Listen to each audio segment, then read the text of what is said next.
Hello, again welcome all of you to AIMS Study Center, Palakkad. I am Dr. V. Balakrishnan.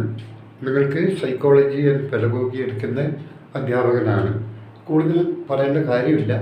Before I start the class I would just like to inform you that I am so tired. അതുകൊണ്ട് എനിക്ക് കൂടുതൽ ഈ ശബ്ദം ഉണ്ടാക്കാൻ ബുദ്ധിമുട്ടാണ്. കുറേ കാലമായിട്ട് continuous recording ആണ് ഫോർ യു ഓൺലി. അപ്പോൾ അതുകൊണ്ട് ശ്രദ്ധിച്ച് കേൾക്കുക വീഡിയോ. എൻ്റെ ശബ്ദം കുറവായിരിക്കും, അപ്പോൾ നിങ്ങളുടെ വോളിയം കൂട്ടി വെക്കണം. ഓക്കെ. സോ വിദ്യാഭ്യാസവും ശിശുമനഃശാസ്ത്രവും ഒപ്പം ബോധനശാസ്ത്രവും, അപ്പോൾ ഇതിനെക്കുറിച്ചുള്ള ഒബ്ജക്റ്റീവ് ടൈപ്പ് ചോദ്യങ്ങളാണ്. അതല്ലാതെ മൾട്ടിപ്പിൾ ചോയ്സ് ക്വസ്റ്റ്യൻസ് അല്ല. ഒബ്ജക്റ്റീവ് ടൈപ്പ് ചോദ്യം, ഒരു ചോദ്യം ഒരു ഉത്തരമാണ് ഞാൻ പറയാൻ വേണ്ടി പോകുന്നത്. എന്നിട്ട് ചില ചോദ്യങ്ങൾ എളുപ്പമുള്ള ചോദ്യങ്ങളാണ്. എളുപ്പമുള്ളതാണെങ്കിൽ ഞാൻ ഉത്തരം പറഞ്ഞ് അടുത്ത ചോദ്യത്തിലേക്ക് പോകും. ഇനി അതല്ല ടഫായതാണ്, എക്സ്പ്ലനേഷൻ ആവശ്യമുള്ളതാണെങ്കിൽ അവിടെ ഞാൻ എക്സ്പ്ലെയിൻ ചെയ്ത് പോവുകയും ചെയ്യും കേട്ടോ. ഓക്കെ.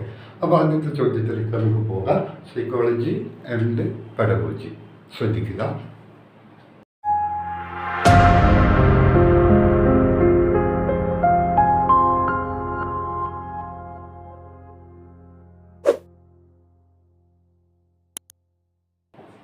ഫസ്റ്റ് ക്വസ്റ്റ്യൻ, ഫ്രോയിഡിൻ്റെ മൂന്ന് സിദ്ധാന്തങ്ങൾ.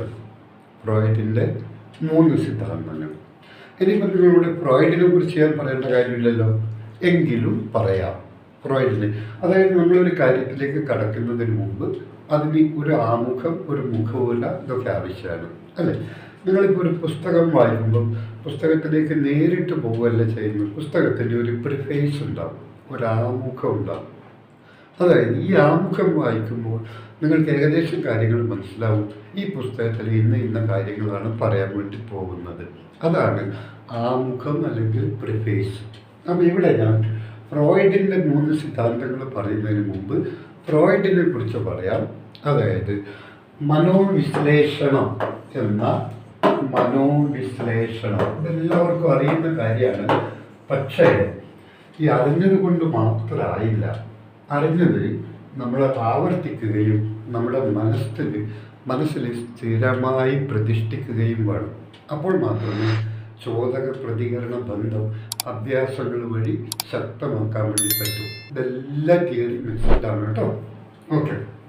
ഇപ്പം ഞാനിപ്പോൾ ശരിക്കും ചോദക പ്രതികരണ ബന്ധവും മനോവിശ്ലേഷണവും തമ്മിൽ യാതൊരു ബന്ധവുമില്ല. പക്ഷെ ഞാൻ പറഞ്ഞത് ഫ്രോയിഡിൻ്റെ സിദ്ധാന്തങ്ങളെ മനസ്സിൽ ഉറപ്പിക്കണമെങ്കിൽ നമുക്ക് തൊണ്ടയ്ക്ക് പറഞ്ഞ അഭ്യാസ നിയമവും ആവർത്തന നിയമവും ഒക്കെ കുറച്ചൊക്കെ സ്വീകരിക്കേണ്ടി വരും.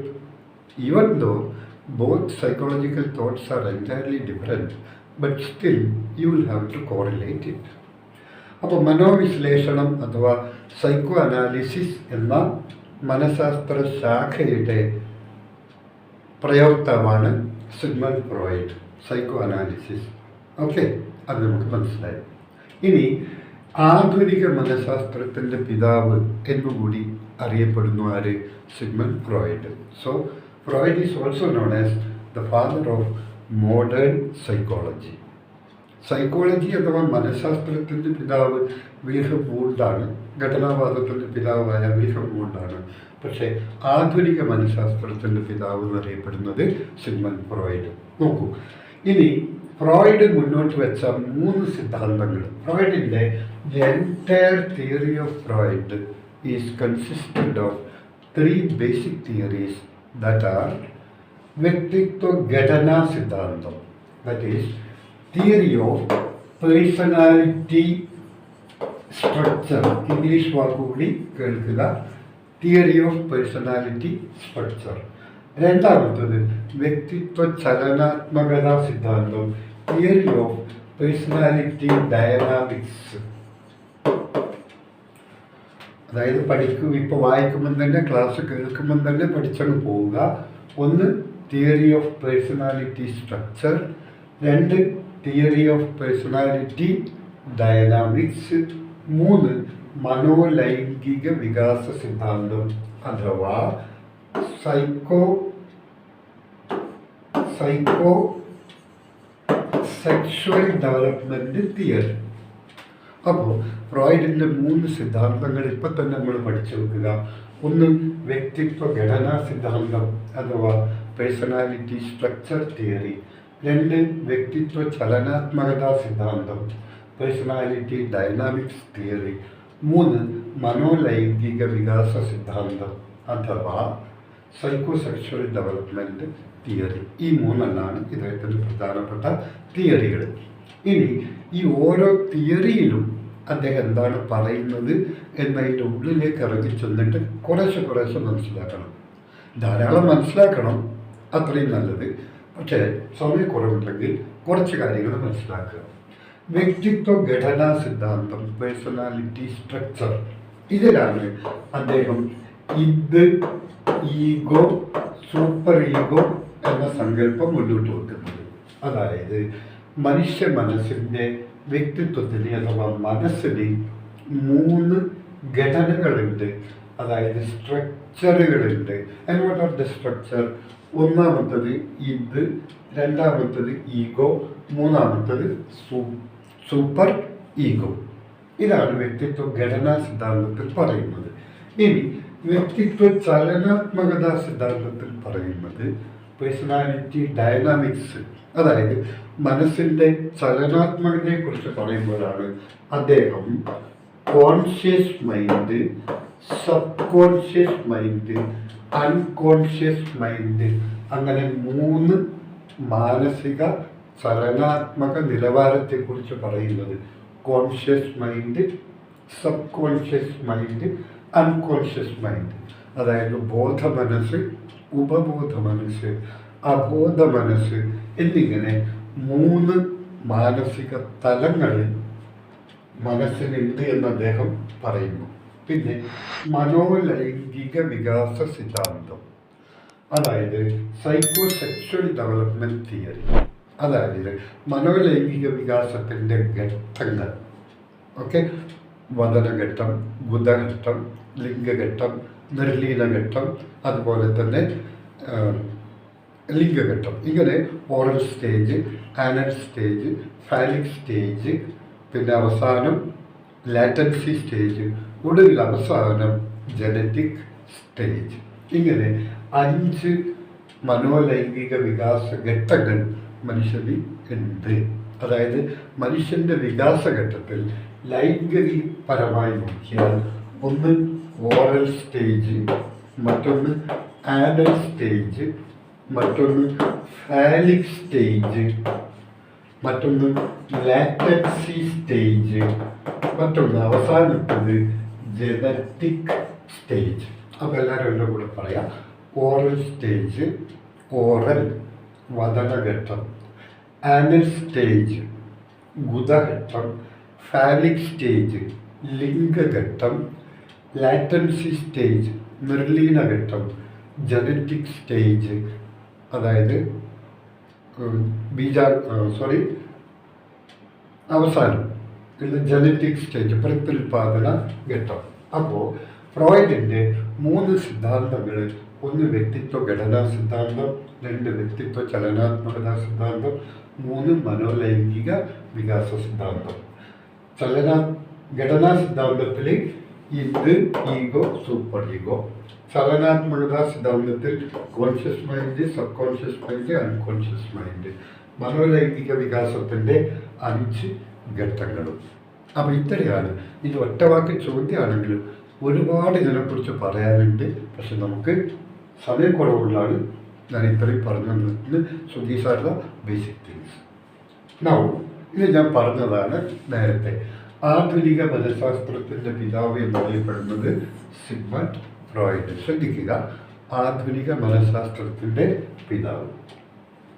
അടുത്തത് വ്യക്തിത്വ ചലനാത്മകതാ സിദ്ധാന്തം അനുസരിച്ച് മനസ്സിൽ എത്ര തലങ്ങളുണ്ട്? ഇതും ഞാൻ ആമുഖമായി പറയുമ്പോൾ ആദ്യത്തെ സമയത്ത് പറഞ്ഞു 3 തലങ്ങളുണ്ട് മനസ്സിൽ. ഒന്ന് ബോധ മനസ്സ്, 2 ഉപബോധ മനസ്സ്, 3 അബോധ മനസ്സ്. ഓക്കെ, അപ്പോൾ ഫ്രോയിഡ് പറയുന്നത് ബോധ മനസ്സ് എന്ന് പറഞ്ഞാൽ വളരെ ചെറിയ ഭാഗം മാത്രമാണ്. അതായത് മനുഷ്യൻ്റെ മനസ്സിൽ മൊത്തമെടുത്ത് നോക്കിയാൽ എന്നെ നിങ്ങളിപ്പോൾ കാണുന്നുണ്ടല്ലോ, അതായത് എൻ്റെ മനസ്സിൻ്റെ ഒരു ഏകദേശം 10% മാത്രമേ ഞാൻ ബോധതലത്തിൽ പ്രകടമാക്കുന്നുള്ളൂ. ബാക്കി 90% എൻ്റെ ഉപബോധ മനസ്സിലും അബോധ മനസ്സിലുമുള്ള കാര്യമാണ്. അതൊന്നും നിങ്ങൾക്ക് കാണാൻ വേണ്ടി പറ്റില്ല. So you can only see me or എൻ്റെ കോൺഷ്യസ് മൈൻഡ്, എൻ്റെ ബോധതലത്തിലുള്ള പ്രവർത്തനങ്ങളും വ്യവഹാരങ്ങളും മാത്രമേ മറ്റൊരാൾക്ക് കാണാൻ വേണ്ടി പറ്റൂ. മനസ്സിലായില്ലേ? മനുഷ്യൻ ഇപ്പോൾ എന്ത് ചെയ്യുന്നു എന്നുള്ള കാര്യമൊക്കെ ബോധമനസ്സാണ് ചെയ്യുന്നത്. പക്ഷേ ബോധമനസ്സിൻ്റെ പല പ്രവർത്തനങ്ങളെയും സ്വാധീനിക്കുന്നത് അബോധ മനസ്സാണ്. അപ്പോൾ ബോധമനസ്സിൻ്റെ വ്യവഹാരങ്ങളെ നിർണ്ണയിക്കുന്ന സ്വാധീന ശക്തി എന്ന് പറയുന്നത് അബോധ മനസ്സാണ്. അബോധ മനസ്സിൻ്റെ ആഗ്രഹങ്ങളാണ് ബോധമനസ്സിൽ കൂടി പലപ്പോഴും പ്രകടമാകുന്നത്. ഇങ്ങനെയൊക്കെയാണ് ആര് പറഞ്ഞത്? നമ്മുടെ സിഗ്മണ്ട് ഫ്രോയിഡ് പറഞ്ഞത്. അടുത്തത്, ഒരു വ്യക്തിയുടെ ഇപ്പോഴത്തെ ചിന്തകൾ, വികാരങ്ങൾ, പ്രവർത്തനങ്ങൾ എല്ലാം പ്രതിഫലിക്കുന്നത് ഞാൻ നേരത്തെ പറഞ്ഞു ബോധമനസ്സിൽ. അതായത് ഞാൻ എൻ്റെ എക്സ്പ്ലനേഷനിൽ കൂടി നിങ്ങൾക്ക് ധാരാളം ചോദ്യങ്ങൾക്ക് ഉത്തരം കിട്ടും. അപ്പോൾ നിങ്ങൾ ഒരു കൺസ്ട്രക്റ്റിവിസ്റ്റ് ലേണറായി മാറിക്കൊണ്ട് ഞാൻ പറയുന്ന എക്സ്പ്ലനേഷനിൽ നിന്ന് ഉത്തരങ്ങളും ചോദ്യങ്ങളും ഉണ്ടാക്കിയെടുക്കണം. അങ്ങനെ നിങ്ങളൊരു നിർമ്മാണ പ്രക്രിയയിൽ ഏർപ്പെടണം. നിങ്ങൾ വെറുതെ പഠിച്ചാൽ പോരാ, നിങ്ങൾ ചോദ്യങ്ങൾ നിർമ്മിച്ച് പഠിച്ച് ശീലിക്കണം. അപ്പോൾ മാത്രമേ നിങ്ങളുടെ വ്യക്തിത്വത്തിനും നിങ്ങളുടെ വൈജ്ഞാനിക ഘടനയ്ക്കും ഒരു മാറ്റം ഉണ്ടാവും. അല്ലാതെ ആരെങ്കിലും പറയുന്നത് വെറുതെ കേട്ട് കഴിഞ്ഞാൽ മാത്രം കാര്യമാവില്ല. സോ വ്യക്തിയുടെ ഇപ്പോഴത്തെ ചിന്തകൾ, വികാരങ്ങൾ, പ്രവർത്തനങ്ങൾ എല്ലാം പ്രതിഫലിക്കുന്നത് ബോധമനസ്സിലാണ്. പക്ഷേ ഇതിനെയൊക്കെ നിയന്ത്രിക്കുന്നത്, സ്വാധീനിക്കുന്നത് അബോധ മനസ്സും ഉപബോധ മനസ്സിലും. Sub conscious or pre conscious mind and unconscious mind. So these are the two structure of minds that influences the conscious mind. അപ്പോൾ കോൺഷ്യസ് മൈൻഡിൻ്റെ വ്യവഹാരങ്ങളെയൊക്കെ നിയന്ത്രിക്കുന്നത് അബോധ മനസ്സും അതുപോലെ തന്നെ ഉപബോധ മനസ്സും ആണ്. ഓക്കെ, അടുത്തത്, ഫ്രോയിഡിൻ്റെ അഭിപ്രായത്തിൽ മനുഷ്യൻ്റെ പ്രകട വികാരങ്ങളെ ഏറ്റവും സ്വാധീനിക്കുന്നത്, that also I told you earlier, ഏറ്റവും സ്വാധീനിക്കുന്നത്, ഞാൻ പറഞ്ഞു നേരത്തെ പറഞ്ഞു ബോധമനസ്സിൻ്റെ വ്യവഹാരങ്ങളെയും പ്രവർത്തനങ്ങളെയും ചിന്തകളെയും സ്വാധീനിക്കുന്നത് ഉപബോധ മനസ്സ് അഥവാ സബ് കോൺഷ്യസ് മൈൻഡ് അഥവാ പ്രീ കോൺഷ്യസ് മൈൻഡ്, പിന്നെ അൺകോൺഷ്യസ് മൈൻഡ്, രണ്ടും കൂടിയാണ് ബോധ മനസ്സിനെ സ്വാധീനിക്കുന്നത്. അപ്പോൾ എൻ്റെ ബോധ മനസ്സ് എന്തിപ്പോൾ ചെയ്യുന്നു എന്നുള്ള കാര്യം നിയന്ത്രിക്കുന്നതും സ്വാധീനിക്കുന്നതും ഓക്കെ നിങ്ങളുടെ സാമൂഹ്യ വ്യവഹാരങ്ങളിൽ നിങ്ങൾ എന്ത് ചെയ്യുന്നു എന്നും അതിനെ സ്വാധീനിക്കുന്നത് സബ് കോൺഷ്യസ് മൈൻഡാണ് അഥവാ പ്രീ കോൺഷ്യസ് മൈൻഡാണ്, പിന്നെ അൺകോൺഷ്യസ് മൈൻഡാണ്. ഓക്കെ, പക്ഷേ ഈ രണ്ടിലും വെച്ച് നോക്കിയാൽ, സബ് കോൺഷ്യസും അൺകോൺഷ്യസും വെച്ച് നോക്കിയാൽ അൺകോൺഷ്യസ് മൈൻഡാണ് ഏറ്റവും അധികം സ്വാധീനിക്കുന്നത്. സബ് കോൺഷ്യസ് മൈൻഡല്ല, ഉപബോധ മനസ്സല്ല, അബോധ മനസ്സാണ് ഈ രണ്ടിൽ വെച്ച് നോക്കിയാൽ ഏറ്റവും കൂടുതൽ സ്വാധീനിക്കുന്നത്. നിങ്ങൾക്കറിയാം, ഫ്രോയിഡിൻ്റെ ഒരു പ്രധാനപ്പെട്ട പുസ്തകമാണ് ഇൻ്റർപ്രിറ്റേഷൻ ഓഫ് ഡ്രീംസ്. എല്ലാവർക്കും അറിയാവുന്ന പുസ്തകമാണിത്, ഇൻ്റർപ്രിറ്റേഷൻ ഓഫ് ഡ്രീംസ്.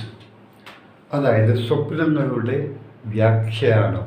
ഒന്നിൻ്റെ കൂടെ പറയാം, കേൾക്കാത്തവർ നിങ്ങളിൽ ഒട്ടുമുക്കാൽ പേരും കേട്ടിട്ടുണ്ടാവും, I am sure. But still, if at all anybody has so far not heard about it, then tell me, interpretation of dreams അഥവാ സ്വപ്നങ്ങളുടെ വ്യാഖ്യാനം. സ്വപ്നാപഗ്രഥനത്തിൽ കൂടി മനഃശാസ്ത്ര ചികിത്സ, ക്ലിനിക്കൽ ട്രീറ്റ്മെൻറ്റ് അതിന് ആരംഭം കുറിച്ചത് സിഗ്മണ്ട് ഫ്രോയിഡിൻ്റെ തിയറിയോട് കൂടിയാണ്. മനസ്സിലായില്ലേ? മനുഷ്യൻ്റെ സ്വപ്നങ്ങളെ അപഗ്രഥിച്ചുകൊണ്ടുള്ള അവൻ്റെ മനസ്സിനെ വിശകലനം ചെയ്യുന്ന രീതി, അതിനെയാണ് സ്വപ്നാപഗ്രഥനം എന്ന് വിളിക്കുന്നത്, ഇൻ്റർപ്രിറ്റേഷൻ ഓഫ് ഡ്രീംസ്. ഇത് സ്വപ്നങ്ങളുടെ വ്യാഖ്യാനം, ഇൻ്റർപ്രിറ്റേഷൻ ഓഫ് ഡ്രീംസ്. ചികിത്സാ രീതി അറിയപ്പെടുന്നത് അനാലിസിസ് ഓഫ് ഡ്രീംസ് അഥവാ സ്വപ്നങ്ങളുടെ അപഗ്രഥനം അഥവാ സ്വപ്നാപഗ്രഥനം. ഭാവിയിൽ സർക്കാർ സ്കൂളുകളിൽ അധ്യാപകരാകാൻ തയ്യാറെടുക്കുന്നവരാണോ നിങ്ങൾ? കഴിഞ്ഞ LP-UP എക്സാമിൽ 250-ൽ പരം കുട്ടികളെ വിജയിപ്പിച്ച് കേരളത്തിൽ തന്നെ ചരിത്ര വിജയം സൃഷ്ടിച്ച എയിംസ് സ്റ്റഡി സെന്റർ വരാനിരിക്കുന്ന LP-UP എക്സാമുകൾക്കായി ഇതാ പുതിയ ലോങ് ബാച്ചുകൾ ആരംഭിക്കുന്നു. ഈ കോഴ്സിന്റെ ഭാഗമായി നിങ്ങൾക്ക് ലഭിക്കുന്നത് നിങ്ങളുടെ സമയത്തിനനുസരിച്ച് കാണാൻ സാധിക്കുന്ന റെക്കോർഡഡ് വീഡിയോ ക്ലാസുകൾ, PDF മെറ്റീരിയൽസ്, നിരവധി മോക്ക് ടെസ്റ്റുകൾ, മോഡൽ എക്സാമുകൾ, OMR എക്സാമുകൾ, നിങ്ങളുടെ സംശയ സാധൂകരണത്തിനായുള്ള ഒരു പ്രത്യേക പ്ലാറ്റ്ഫോം, ഒരു മെന്ററിന്റെ സഹായം കൂടെ ഈ ഒരു കോഴ്സിന്റെ ഭാഗമായി നിങ്ങൾക്ക് ലഭിക്കുന്നതാണ്. കോഴ്സിനെ കുറിച്ച് കൂടുതൽ അറിയാൻ കോൺടാക്ട് ചെയ്യേണ്ട നമ്പർ 9446537080. ഇനി വേദനാജനകമായ അനുഭവങ്ങളും അസംതൃപ്തമായ ആഗ്രഹങ്ങളും കുടികൊള്ളുന്നത് മനുഷ്യരിൽ വേദന ഉളവാക്കുന്ന ഒരുപാട് ചിന്തകളും വികാരങ്ങളൊക്കെ ഉണ്ടാവും. ഇപ്പോൾ ഞാൻ എൻ്റെ ബാല്യകാലത്ത് ധാരാളം ദാരിദ്ര്യവും കഷ്ടപ്പാടുകളും അനുഭവിച്ച ഒരാളാണെന്ന് വെച്ചു. ഓക്കെ, അമേരിക്കൻ പ്രസിഡൻ്റായിരുന്ന നമ്മുടെ ഇദ്ദേഹം എന്താ ചെയ്തത്? ഇലക്ട്രിക് ലൈറ്റിൻ്റെ താഴെ ഇരുന്നിട്ടാണ്, സ്ട്രീറ്റ് ലൈറ്റിൻ്റെ താഴെ ഇരുന്നിട്ടാണ് പഠിച്ചത്. എന്നിട്ടാണ് പിന്നീട് അമേരിക്കയുടെ പ്രസിഡൻ്റായിട്ട് മാറിയത്. ഓക്കെ, അപ്പോൾ ഒരുപാട് വേദനാജനകമായ അനുഭവങ്ങൾ നമുക്കുണ്ടാവാം. ഒരുപക്ഷെ നമ്മൾ പോകുന്ന സമയത്ത് ഒരു വാഹനാപകടത്തിൽ കൂടി അച്ഛനും അമ്മയൊക്കെ നഷ്ടപ്പെട്ടു. അതൊരു കുട്ടിയാണ്, ആ കുട്ടിക്ക് തുടർന്ന് ജീവിക്കാനുണ്ട്. അപ്പോൾ അതൊരു വേദനാജനകമായ അനുഭവമാണ് ആ കുട്ടിക്ക്. പക്ഷേ അത്തരം അനുഭവങ്ങളും അതുപോലെ തന്നെ സാധ്യമാകാതെ വന്ന ആഗ്രഹങ്ങളും, അൺസാറ്റിസ്ഫൈഡ് ആയിട്ടുള്ള ഡിസയേഴ്സ്, അതായത് അസംതൃപ്തമായ ആഗ്രഹങ്ങൾ. എപ്പോഴും നിങ്ങൾ ആദ്യം ശ്രദ്ധിക്കുക, ഈ മനുഷ്യ മനസ്സിനെ വ്യാഖ്യാനിച്ചത് ഇപ്പോൾ എബ്രഹാം മാസ്ലോ ഒക്കെ മനുഷ്യൻ്റെ ആവശ്യങ്ങളാണ് മനുഷ്യനെ മുന്നോട്ട് നയിക്കുന്നത് എന്നാണ് മാനവികതാവാദികളായ Abraham Maslow, Gordon Allport, Carl Rogers എന്നിവരൊക്കെ പറയുന്നത്. ഇപ്പം ഞാൻ പറഞ്ഞതിൽ നിന്ന് ഒരു കാര്യം നിങ്ങൾ മനസ്സിലാക്കണം. മാനവികതാവാദികളായ Abraham Maslow, Gordon Allport, Carl Rogers എന്ന് ഞാൻ പറഞ്ഞു കഴിഞ്ഞു. അപ്പം നിങ്ങൾ ചെയ്യേണ്ടിയിരുന്നത് ഈ 3 പേരും മാനവികതാവാദികളാണ് എന്ന് ചാടി പിടിച്ച് നോട്ടിൽ കുറിച്ചെഴുതണം നിങ്ങൾ. That's A question. അപ്പോൾ നിങ്ങൾക്ക് മനസ്സിലായി, എബ്രഹാം മാസ്ലോ ഒരു ഹ്യൂമനിസ്റ്റാണ്, ഗോർഡൻ ആൽപോർട്ട് ഒരു ഹ്യൂമനിസ്റ്റാണ്, കാൾ റോജേഴ്സ് ഒരു ഹ്യൂമനിസ്റ്റാണെന്ന് മനസ്സിലായി.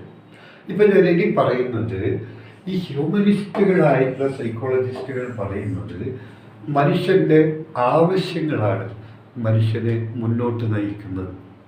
ഇനി നിങ്ങൾ വെച്ച് നോക്കിക്കോളൂ. നിങ്ങൾക്കിപ്പോൾ കേഡറ്റ് പരീക്ഷ പാസ്സാവണം, LP-UP പരീക്ഷ പാസ്സാവണം. അത് നിങ്ങളുടെ നീഡാണ്, അതായത് ആവശ്യമാണ്. ഈ ആവശ്യമുള്ളത് കൊണ്ടാണ് നിങ്ങൾ എൻ്റെ ഈ വീഡിയോ ഇപ്പോൾ കാണുന്നത്.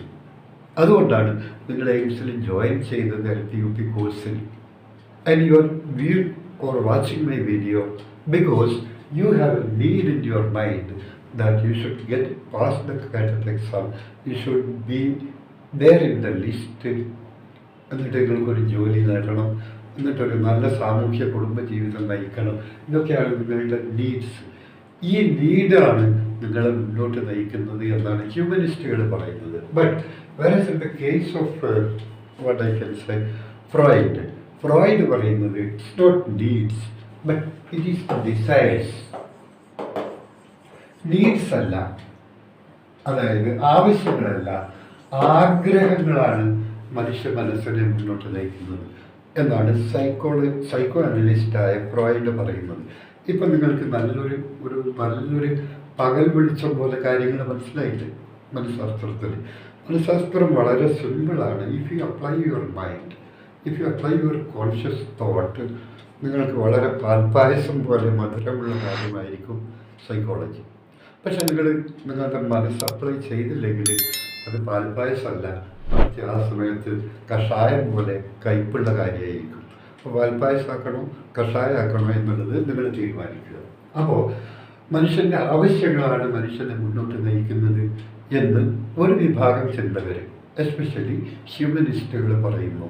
പക്ഷേ മനുഷ്യൻ്റെ ആവശ്യങ്ങളല്ല, ആഗ്രഹങ്ങളാണ് എന്ന് ആര് പറയുന്നു? നമ്മുടെ ഫ്രോയിഡ് പറയുന്നു. ഈ ഫ്രോയിഡ് ഇനീഷ്യൽ സ്റ്റേജിൽ ആഗ്രഹങ്ങൾ എന്നുള്ളതിനെ വളരെ ലിമിറ്റഡ് ആക്കിയിട്ടാണ് പറഞ്ഞത്.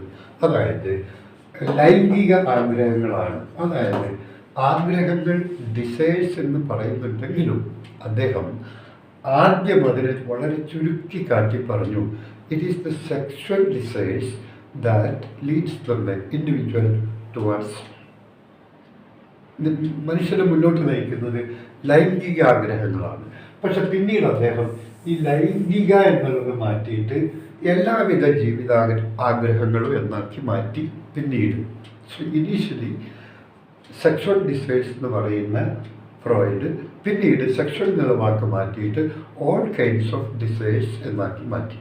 ഓക്കെ, അപ്പോൾ ഇവിടെ വേദനാജനകമായ അനുഭവങ്ങളും അസംതൃപ്തമായ ആഗ്രഹങ്ങളും കുടികൊള്ളുന്നത് മനുഷ്യൻ്റെ അബോധ മനസ്സിലാണ്, അൺകോൺഷ്യസ് മൈൻഡിലാണ്. കാരണം നിങ്ങൾക്ക് അത് ബോധ മനസ്സിലേക്ക് കൊണ്ടുവന്ന് എപ്പോഴും വേദനിക്കാനൊന്നും താല്പര്യമില്ല. അതുകൊണ്ട് നിങ്ങൾ അതിനെ അബോധ മനസ്സിലേക്ക് ഒന്നുകിൽ മനഃപൂർവ്വം നിങ്ങൾക്ക് തള്ളിവിടാം, അല്ലെങ്കിൽ നിങ്ങൾ അറിയാതെ തന്നെ ആ ആഗ്രഹങ്ങൾ അബോധ മനസ്സിലേക്ക് പോയി വീണുപോയേക്കാം.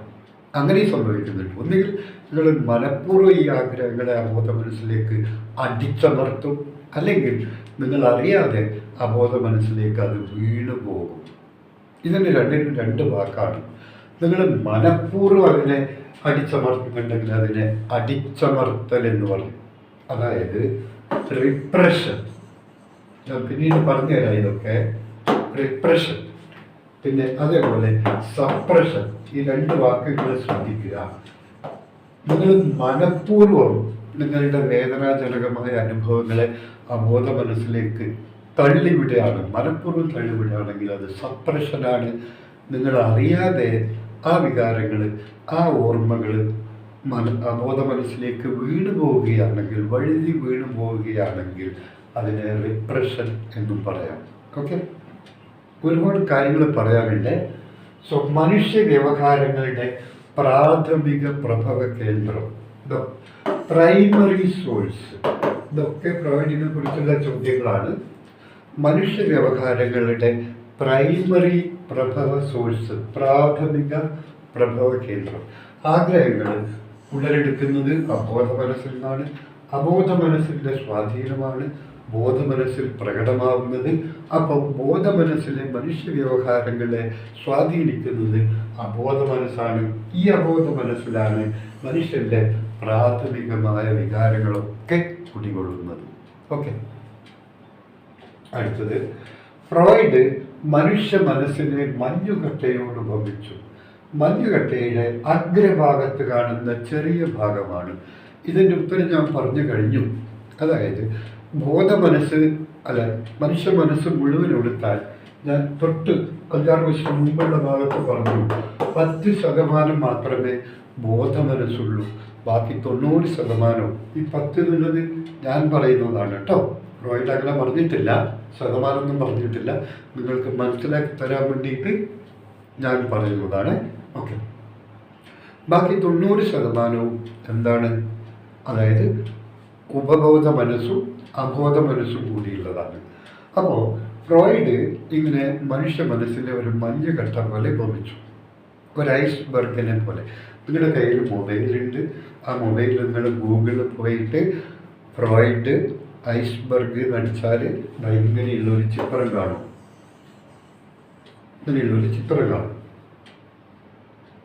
കേട്ടോ. അപ്പം ഇതിൽ പറയുന്നത്, ഈ കാണുന്ന മുകൾ ഭാഗത്തിൽ ഒരു മഞ്ഞുകെട്ട ഒരു സമുദ്രത്തിൻ്റെ വെള്ളത്തിൽ നിന്ന് കഴിഞ്ഞാൽ എന്ത് ചെയ്യും? മഞ്ഞുകെട്ടയുടെ ഒരു ചെറിയ ഭാഗം മാത്രമേ നമുക്ക് സമുദ്ര നിരപ്പിൽ നിന്ന്, വെള്ളത്തിൻ്റെ നിരപ്പിൽ നിന്ന് നേരെ കാണാൻ പറ്റൂ. അതിൻ്റെ ബാക്കി വലിയ ഭാഗം മുഴുവനും സമുദ്രനിരപ്പിൽ, വെള്ളത്തിൽ താഴെയാണ്. സിമിലർലി ഫ്രോയിഡ് പറയുന്നത്, you can see only the tip of the iceberg on the top, the entire things ബാക്കിയൊക്കെ വെള്ളത്തിനടിയിലാണ്. സോ ഇതാണ് കോൺഷ്യസ് മൈൻഡ്. പിന്നെയുള്ളത് ഇതാണ് സബ് കോൺഷ്യസ് മൈൻഡ്. ഇത് സബ് കോൺഷ്യസ് മൈൻഡ്, ഇത് കോൺഷ്യസ് മൈൻഡ്. പിന്നെ ഈ വലിയ ഭാഗം കണ്ടോ ഇവിടെയുള്ളത്, ഇതാണ് അൺകോൺഷ്യസ് മൈൻഡ്. സോ ഈ മഞ്ഞുകെട്ടയാണ് ഇതെങ്കിൽ ഈ മഞ്ഞുകെട്ടയുടെ അഗ്രഭാഗത്തുള്ള ചെറിയ ഭാഗം മാത്രമേ പുറത്ത് കാണാൻ പറ്റൂ. അതായത് ബോധമനസ്സിനെ, നിങ്ങൾക്ക് എൻ്റെ ബോധമനസ്സിനെ മാത്രമേ, അല്ലെങ്കിൽ ബോധമനസ്സിൻ്റെ വ്യവഹാരങ്ങളെക്കുറിച്ച് മാത്രമേ കാണാൻ വേണ്ടി പറ്റൂ. അത് ചെറിയ ഭാഗമാണ്. ബാക്കി majority of the portion of mind അതെവിടെയാണ്? That lies below the sea, വെള്ളത്തിനുള്ളിലാണ് മഞ്ഞുകെട്ടയാണെങ്കിൽ. അപ്പോൾ അത് സബ് കോൺഷ്യസ് മൈൻഡ് കുറേ ഭാഗം, ഏറ്റവും വലിയ ഭാഗം അൺകോൺഷ്യസ് മൈൻഡ്. അപ്പോൾ ഇതാണ് ഫ്രോയിഡ് മനുഷ്യ മനസ്സിനെ മഞ്ഞുകെട്ടയോട് ഉപമിച്ചു. മഞ്ഞുകെട്ടയുടെ അഗ്രഭാഗത്ത് കാണുന്ന ചെറിയ ഭാഗമാണ് ബോധമനസ്സ്.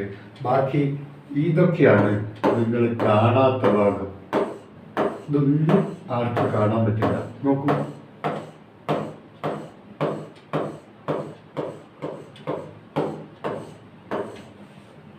കാണാൻ പറ്റുന്നത് ഇത് മാത്രമേ ഉള്ളൂ. അപ്പോൾ ഞാൻ പറയുന്നത്, ഞാൻ ഈ ക്ലാസ്സിൽ എടുക്കുന്ന ചില ടേംസൊക്കെ പറയും. ആ ടേംസൊക്കെ കുറിച്ച് നോക്കുക. എന്നിട്ട് നിങ്ങളുടെ കയ്യിൽ വലിയ മൊബൈലുണ്ടല്ലോ, ഓക്കെ, ആൻഡ്രോയിഡ് അല്ല, നല്ല മൊബൈലുണ്ട്. ആ മൊബൈലിൽ ഗൂഗിളിൽ പോയിട്ട് ഇതൊക്കെ അടിച്ചിട്ട് കൂടുതൽ ഇൻഫർമേഷൻ കളക്ട് ചെയ്യാൻ വേണ്ടി നോക്കുക കേട്ടോ. അപ്പോൾ നിങ്ങൾക്ക് ഞാൻ പറയുന്നത് കേൾക്കാൻ പറ്റും, നിങ്ങൾക്ക് അതിൽ കൂടി വായിച്ചെടുക്കാനും പറ്റും.